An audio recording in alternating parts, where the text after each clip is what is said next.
guys.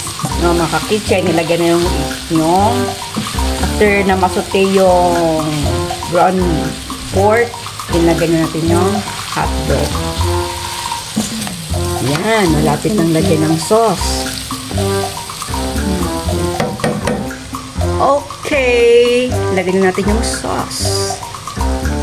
Ayan, baka naman na-mix. No other than my beloved eldest. Yan yung kanang special na Big Mac. Yan, baka naman Del Monte. At this time, ito yung ginamit naming sauce. Sweet style kasi no need ng masyadong maglagay ng sugar. So, kung gusto mo magdagdag ng kunting tamis pa, pwede. Diba, nak? Pero at least ito, hindi na siya maasim. Hindi kagaya ng tomato sauce lang talaga. Spaghetti sauce or ano. Marami namang brand. Maganda naman yung mga ibang brand. Pero this time, ito yung ginamit namin. Okay. Ayan. Ayan. 2 pack. Nilagay. Paglalagay pa pala ng Nestle cream. Wow. Talaga naman sauce na nito. Creamy. Sweet style creamy spaghetti.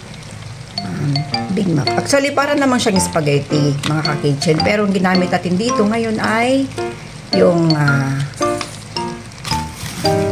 pasta na hindi yung spaghetti. Anong tawag ito, anak? Macaroni. Oh, macaroni. O yan, tama. Macaroni. Yan. So, yan. Pasensyahan. Dami pinapakita yung mga pagmumukha namin this time. Pero mamaya, pag makapag-makeup na kami, makabihis. Kasi nakapambahay. Ayan. Okay. So, yan. Maglagay na tayo ng cream sauce. Itong ating Nestle cream. Malilamnam yung ating Big Mac na gagawin. Yung white sauce.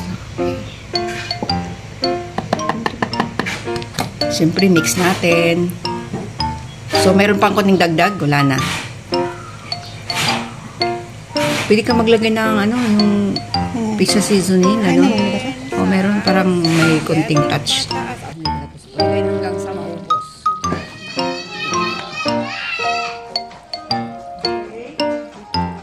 Happy birthday!